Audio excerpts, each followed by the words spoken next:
issu d'une famille d'horlogers. Damien Jouiraud, né à Besançon, est le benjamin d'une fratrie de 4 enfants. Il grandit à Frambouin, petit village de Franche-Comté. Élève en difficulté scolaire, il est orienté par son père vers un apprentissage en boulangerie alors qu'il se passionne pour le dessin et rêve de devenir dessinateur de bande dessinée. C'est au culot qu'il a démarré sa carrière au cinéma. Gérard Jugnot en repérage dans le Haut-Doubs. Pour le tournage de son film Monsieur Batignolles, cherche un adolescent aux cheveux bruns et aux yeux bleus. Le jeune Damien, 16 ans à l'époque, est brun aux yeux marrons. Pas grave, répond-il à Jugnot. Je me couperai les cheveux et je mettrai des lentilles. Sa ténacité paye et il est engagé. Débute ainsi un parcours qui s'annonce prometteur. Il travaille sous la direction de Jean Becker. Effroyable Jardin, Alain Chabat, RRRRRR, ou Michael Haneke, Amour, des films qui lui permettent de croiser des vedettes comme Jacques Villeray, André Dussolier, Gérard Depardieu, Jean Rochefort, Jean-Louis Trintignant, Emmanuel Riva et Isabelle Huppert. Dans les fautes d'orthographe, il joue le personnage principal, celui d'un élève de 15 ans mais qui en paraît 13.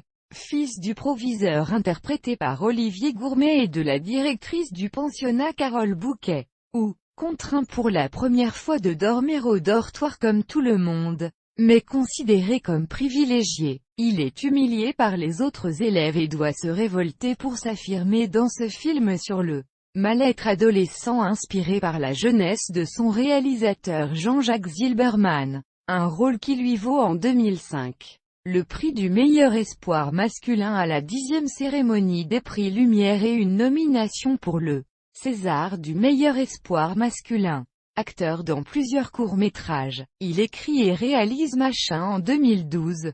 Pour la télévision, il apparaît dans l'adaptation du roman de Jules Renard, Poil de carotte, dirigé par Richard Bohringer. Puis il partage l'affiche avec Michel Serrault dans l'affaire Dominici et incarne des personnages historique comme le dauphin dans Jeanne Poisson, marquise de Pompadour, le prince de Conti dans La Reine et le cardinal et Louis XVI dans la série américaine John Adams.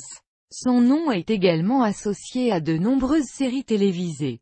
Famille d'accueil, PJ, Temps mort, Nos limites et Baron noir. On le voit aussi au théâtre dans des pièces comme L'Homme, la Bête et la Vertu de Luigi Pirandello. La Maison du Lac avec Jean-Pierre et Maria Pacôme. Le carton mis en scène par Arthur Jugnot et Angèle de Marcel Pagnol. En juillet 2016, sous le pseudonyme de Gibus, il publie Les Crobards d'amour aux éditions Aquinomé, un recueil de 200 de ses plus beaux croquis ayant pour fil rouge l'amour.